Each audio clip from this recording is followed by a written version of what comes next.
Our Rebecca Cooper is live on the ground there. Rebecca, any new information or what are you seeing there?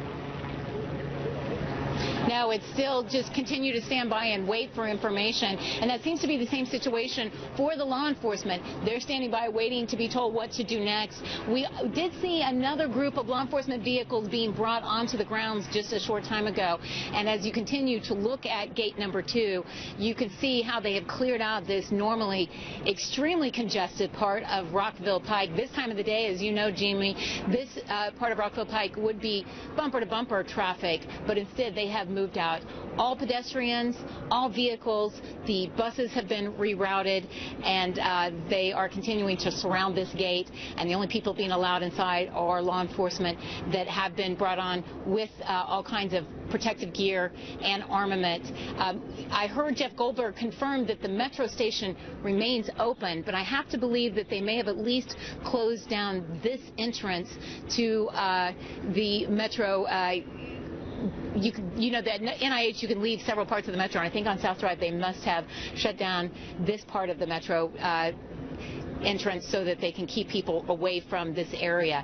So in the meantime, we're seeing them continue to bring in law enforcement into the building. We aren't seeing as many people being evacuated. Earlier, we saw physicians in their hospital garb and others being taken out of the building and moved to other buildings. At one point, we also saw several Montgomery County buses being brought onto the premises, either perhaps as additional barricades to set up barricades on Rockville Park and Pike and other streets, or perhaps they may be trying to set up some type of a shuttle to take some of the people here on campus off the premises. But right now, we don't see any civilians on that side of Walter Reed Hospital. They are continuing to follow the orders. The loudspeaker that came on and told everyone, shelter in place, stay where you are. Anyone who was moving has been placed into lockdown, and law enforcement ringing the building. Jimmy? Rebecca, are you still hearing that loudspeaker? I know Stephen Cheetah had kind of let us listen in about 30 minutes ago. Are you still hearing that loudspeaker giving the warnings of shelter in place? No, it's interesting. That has stopped, which indicates that they feel that they have everybody in place and that everyone is where they need to be. They are not notifying any additional people about action to take, which and certainly we're seeing that here. We're not seeing anyone moving that may have, at the initial stage of the lockdown, been in transit on campus. You know, at this hospital, there's so many different parts, so many wings and parking lot area entrances where people were coming and going, that speaker system was being used to let those people know that they needed to find a place to take shelter immediately. But now we are not hearing that speaker, but we are also not seeing anyone moving on this campus in terms of physicians, doctors, patients, people who were waiting to get inside for appointments. They have all been moved off the grounds or inside the building, Jimmy. All right, Rebecca Cooper, thanks. Live for us there on the ground in Bethesda with the very latest on what she is saying. We know that a public information officer with Montgomery County Police just got on scene and is hopefully going to be finding a media staging area and maybe even briefing our reporters there on the scene with some updated information. So we'll try to get that to you as soon as we can this afternoon, as we're approaching now we're about 10 or so minutes away from the 2-hour mark since this call came in at 10:48 this morning for reports of a shot that was heard on that Walter Reed National Medical Center campus in Bethesda. These are unconfirmed reports at this hour, but police are now in their second hour of investigating, trying to figure out exactly what's going on. We know that there are dozens of police officers on scene, and we want to head back out to Rebecca Cooper. Rebecca, do you have some more information?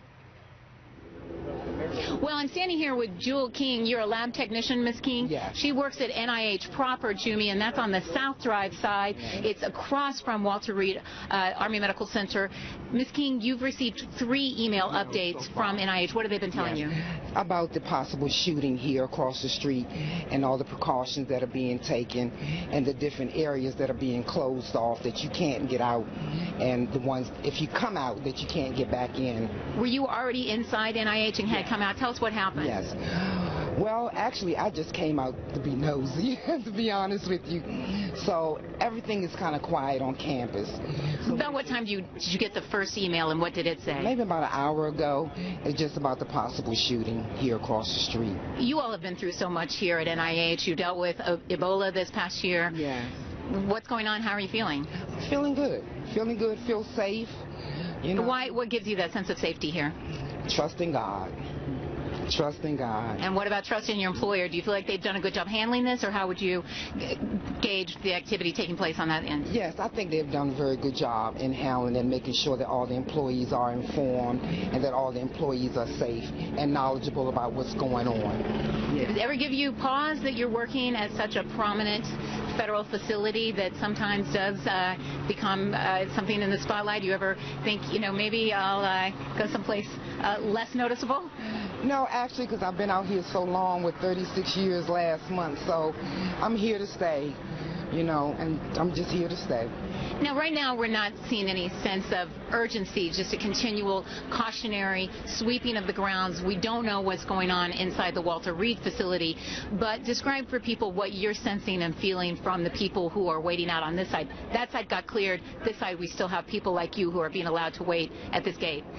Actually, I feel it's probably just another hoax like last week. I believe the terrorists are just trying to upset us, upset our holiday, so hopefully that's what it is and no one's being hurt, or that there was actually no shooting.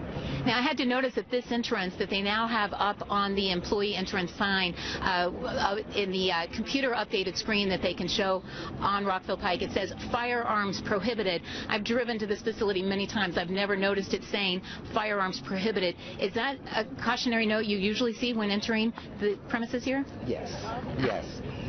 Constantly reminding you no firearms. No firearms, no drugs, no alcohol, none of that. They're very, very cautious. The security is really tight. What do you go through as an employee to make sure that no one here is carrying any weapons? Do you go through magnetometers to get onto your job? Absolutely. Our badge has to be, approved. When you drive your car has to be inspected. Your car is swept every time you enter the premises. Every time you come back, it's swept. Come in, it's swept. So it would be difficult for someone to get armed weapons onto this campus or onto the Walter Reed campus? Yes, I believe that. Very much so. And what kind of precautionary drills do you all do here at NIH? Well, they have I'm sure the police officers do their different drills, but we do mainly just the fire drills. Do you ever do lockdown, shelter-in-place type of drills? I haven't been through any of that. And you say you've been working here for how many years? 36 years. Is it different? How much did it change post 9/11, and how much has it changed over the past year? Yes, it has changed. Security is much tighter now, especially post 9/11. We really don't want anything like that to happen again. So things have really changed.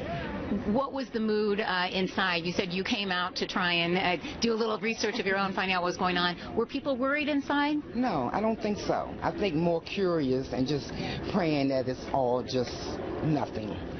Tell me a little bit more about the email, and then I'm going to let you go. I know it's hot out here, but what did those 3 emails let you know? Just to let us know what was possibly going on and the precautions that we need to take, the different entrances that are being closed off, and how, as far as coming back in. And that was mainly it. Do you know anyone that works inside Walter Reed? Actually, I do. My next door neighbor, and I don't have her cell phone on me. So you haven't been able to check on her? I have not been able to check on her. Right next door to me, she works over here. So I have been thinking about her. Jewel King, lab technician at NIH. Yes. Thank you so much. Thank you, sweetie. God bless. Thank you.